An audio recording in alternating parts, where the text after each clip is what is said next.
Mic check. 1 2 1 2.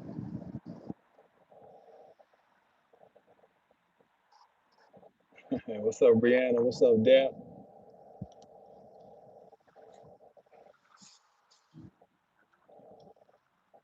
Okay, so we're good. All right.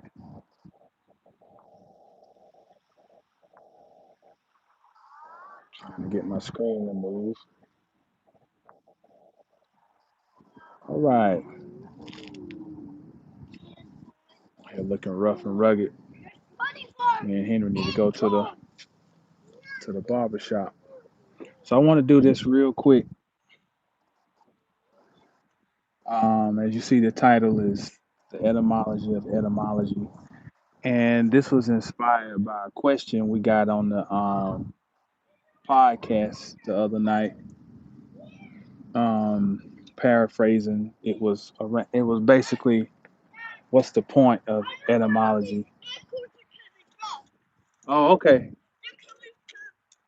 Tree has all acorns on them. Yeah, it's called an oak tree.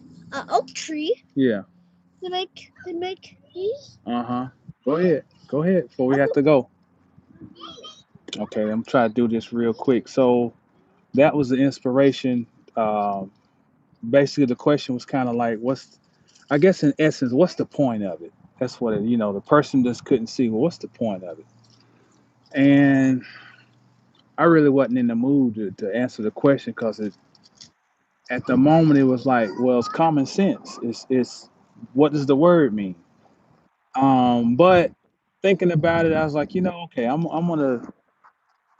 going to explain this, and I'm going to explain briefly why it's so important to me. Um,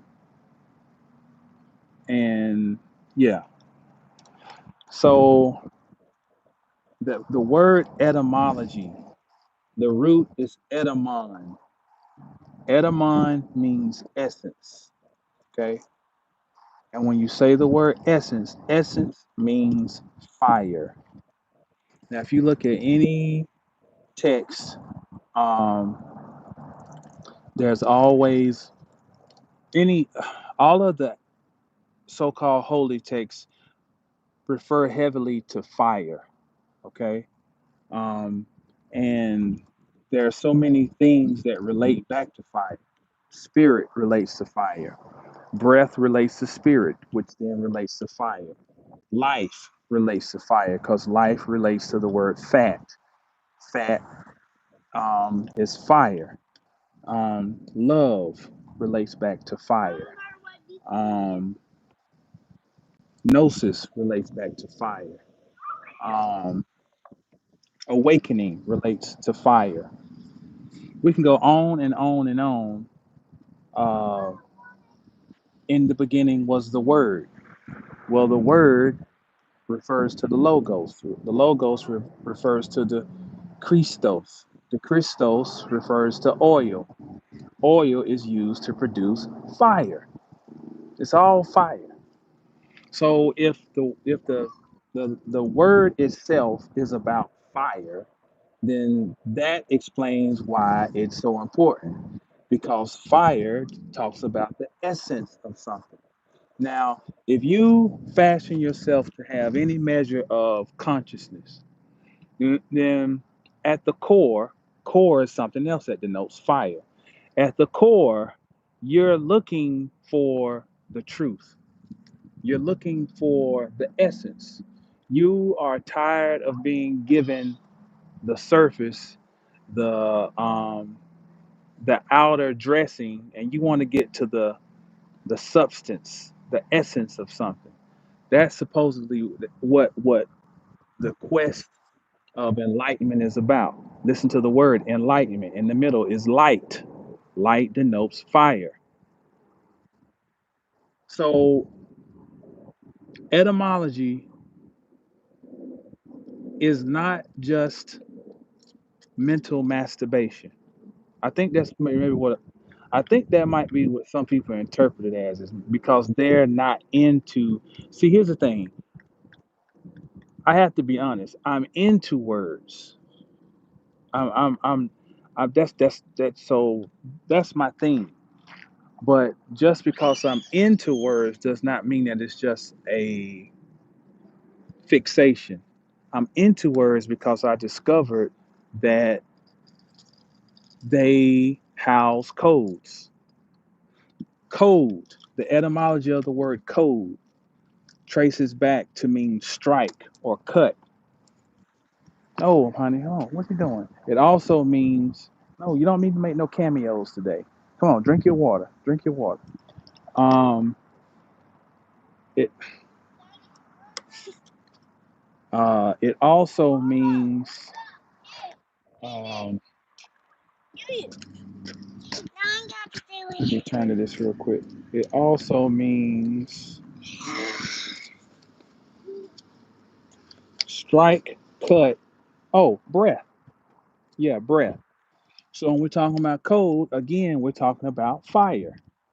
And so I see etymology as a code or a means of getting to the middle or cutting, striking through things that seem like they aren't related to find a through line. My whole thing is about there's a some synchronicity. There's some inroad that connects everything. Okay.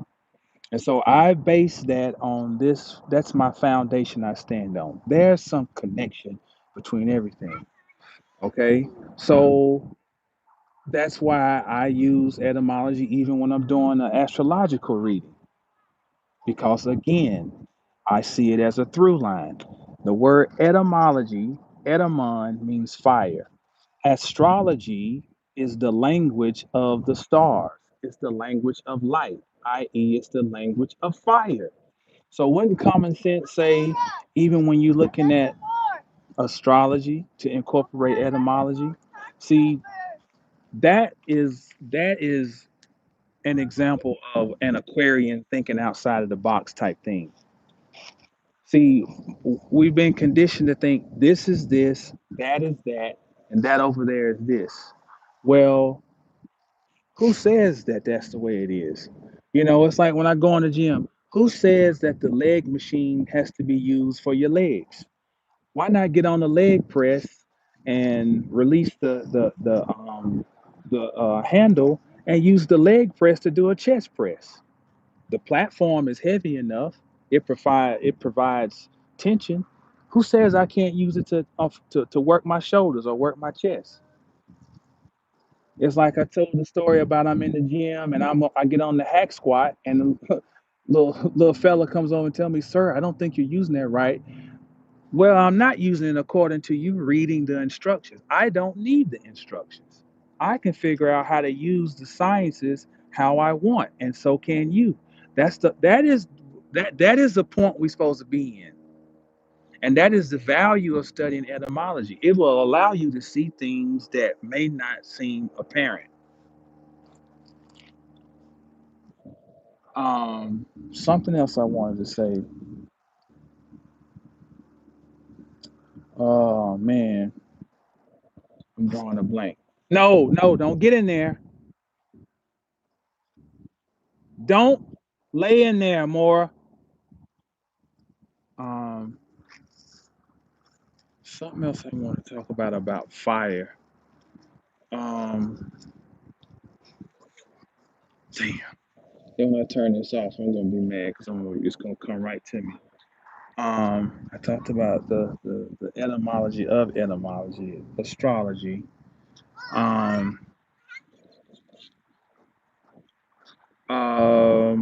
Oh, for example, we use words. Okay, well, it'll be all right. You go and get another stick. Go over there. Get a stick from over there. Don't get in that sand. For example, we use words because we hear somebody else say them and we never question them. What do they mean? This is another reason why etymology is important. We but here's this thing that people have heard and then they go repeating it. English ain't nothing but a bastardized language. And tell me this. What the fuck else language can you speak? Exactly. So what is the point of taking all the time to belittle the only language that you know how to speak? What didn't make we're just talking common sense here. If it's a language I'm speaking, wouldn't it behoove me to just investigate what I know how to speak and see if maybe I can get more out of it? See, sometimes when we think outside the box, we're really inside of a box. Okay, it's all right. It's all right now. Don't turn it into a project. Go ahead. Use your imagination. Okay, I'm gonna have to wrap this up. Sometimes when we think we're thinking outside the box, we really ain't done nothing but we've gone to another box. Okay, so we repeat these things about English is a bastardized language and blah blah blah. Like I said, let me ask you something. Where does Latin come from? Which is okay, which is considered to be the basis of or a huge contributor to the English amalgam. Now I want to give you something here. Latin, Latin. When you're transliterating, the T and the D are interchangeable. That's why we have the word two, and two coincides with duo, T, D. See, they're interchangeable. They both mean this, two. Okay? Uh, so the T in Latin can become a D. All right? So that would be Ladine. All right? Whenever you pronounce the letter L, you cannot say it without including either an A or an E in front of it. Al or L. L does not exist by itself. L depends on there to be the understood vowel that comes in front of it. So Latin is Al Latin. Huh. But if I put the D in, it's Aladdin. What do what is it when the Muslim is supposedly on his deen? Al Adin. He is on his God path. Aladdin. Latin, Aladdin. Aladdin's what the little thing they call you rub his shit. Um the thing yeah, Mars champion. Aladdin, his oh, I can't even think of it. But that's a code. Aladdin, that's Moorish. Aladdin is where we get lamp. Thank you, Brianna. His lamp. And what does the lamp carry? Light. And what is one of the Miss Brianna, Mr. Dapp's wife?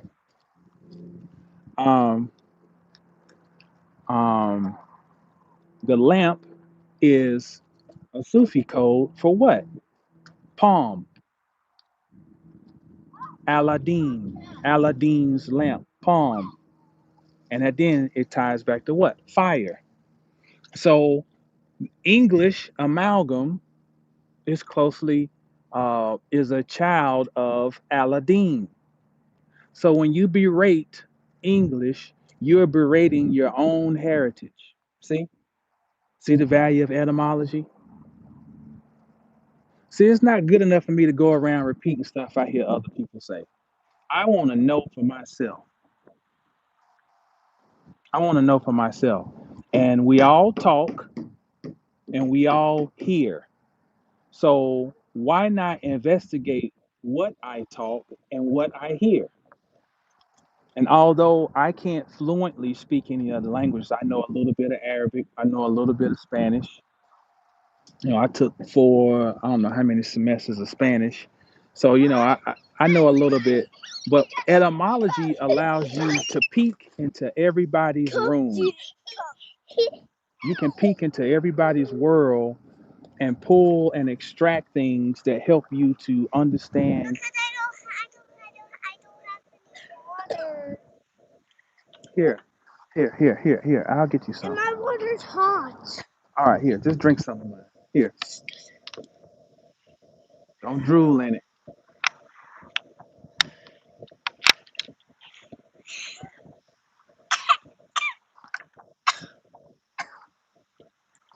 No, not this.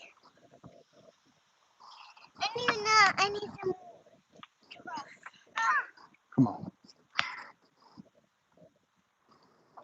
My children are very vain. They see a camera out. Go ahead. All of a sudden, they got all types of needs.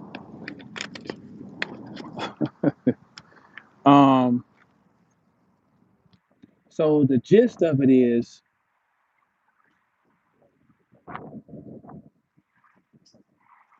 don't mess with that more. Don't mess with that. The magician wields what? The wand.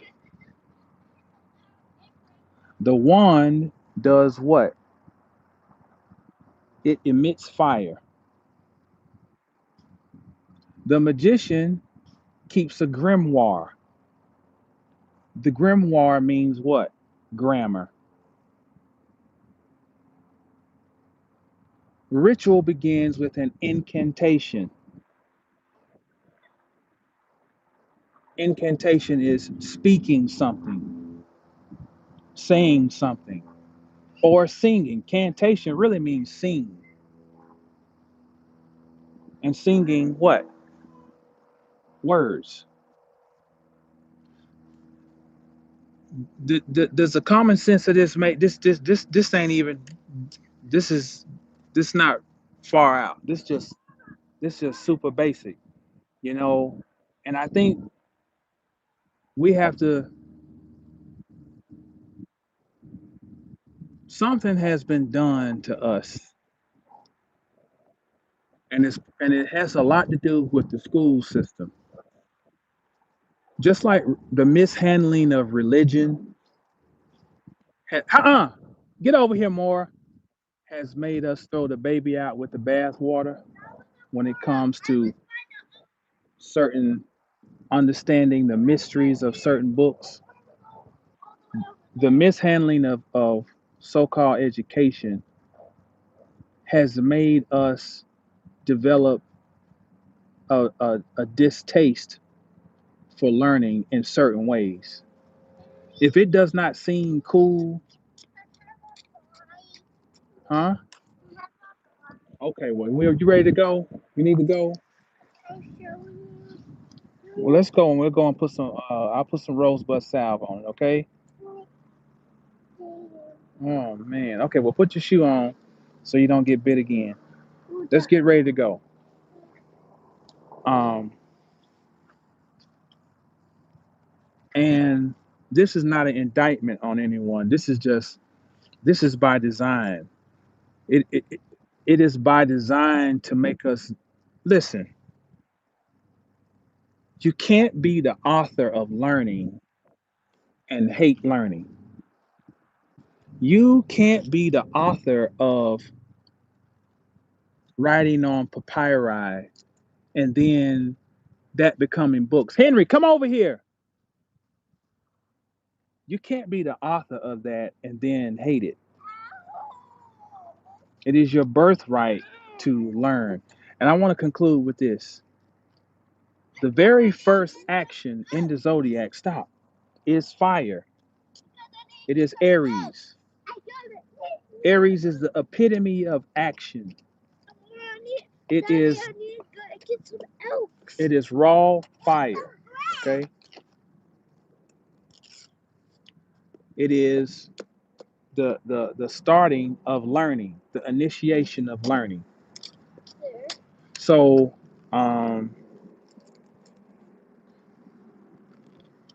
I lost my train of thought. Too much going on. But that's all I got. It's just real quick. Um, uh, Thank you to uh, the Hey, person who put the Omar! question.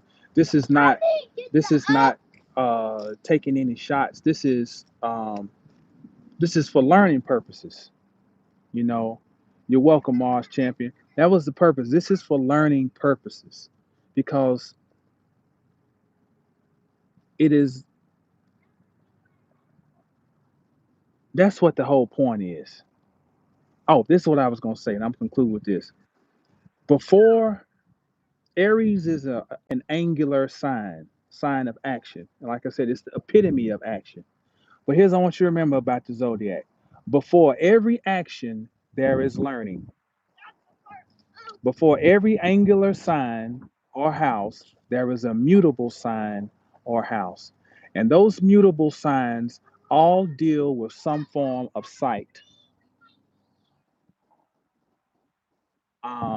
Gemini is sight as far as um, um, damn, I can't think of my words today. Gemini is cited as from the standpoint of questioning. It's sight from the standpoint of perspective. Stop. Its opposite, Sagittarius, is long distance sight. That's what I want to say. Gemini is observation. That's the word I was looking for. Observation. Sagittarius is long distance sight. from the oak tree. Okay. Well, let's not go over there because there might be poison oak. Pisces is psychic vision. Vir- Virgo is earthly vision, the vision of discernment. But they're all about sight. And so sight coincides with learning. And we just don't see with our eyes. We see with our ears. We see with our taste, our touch. We see through all of our senses, in essence, are forms of sight. They're perceptive. And so we perceive things in a certain way, but at least we should before we act. This is just a call to say, hey, let's check our perception. Maybe our whole perception about learning needs to be adjusted.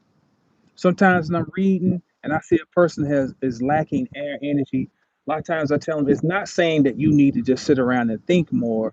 It means that maybe you need to learn a different way to think, a different way to see things so that you can grow and then act.